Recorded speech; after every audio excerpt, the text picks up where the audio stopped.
Alright, hello wine-drinking people. Time for more of what I've had to drink yesterday, and a stop from our good friend Luigi. Vinaio Caprese, a smaller company specializing in Italian wines, and some really unique stuff like this winery from Oltroppo Pavesi. You know, the Italians have been producing wines for thousands of years, and it's wines like this that really get me excited, man, because I've never had... We have one Pinot Noir in the store, and when the producer saw it, Mussolini goes, oh, that is the other great winery producer of Pinot from my area. So now I've had both great producers of Pinot from this region.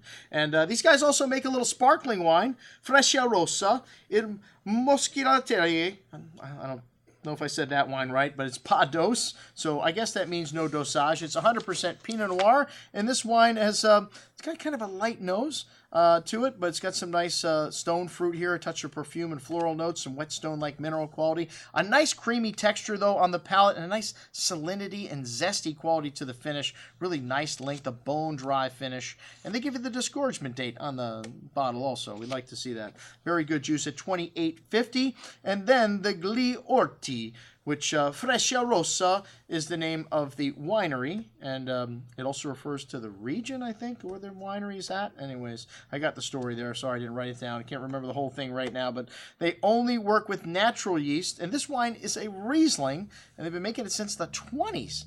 And it's got that apricot and kind of green apple fruit on the nose, a hint of an anise kind of spice, and some nice floral notes. Really nice richness on the palate. This wine's got a distinct minerality to it that red clay soils give it. A nice amount of acidity here, lengthening the finish. Very good little Riesling for $17.75. One of the unheralded grapes in the white world of wine today. The Pinot Nero Colliaro Oltroppo Pavesi, which this wine had the really light color to it. Almost looked like a rosé, and it's from an east-facing vineyard. And they use stainless to ferment it, and then they put it in large oak to age it. And they're on the border of the Piedmont, only 12 miles from there. And for some reason, they can't use the appellation on the other wines, the Riesling. Maybe you're not allowed to produce Riesling there, but the two Pinots said Oltroppo Pavesi on them. And this wine had a beautiful bouquet of cranberry and strawberry fruit, pretty floral notes, rose petals, and just wonderful richness on the palate. You look at the color and go, man, it's got this incredible richness for such a light-colored wine, almost like a silky, velvety texture, those floral rose petal notes coming through on the finish. An excellent little Pinot at $19.25. Wow.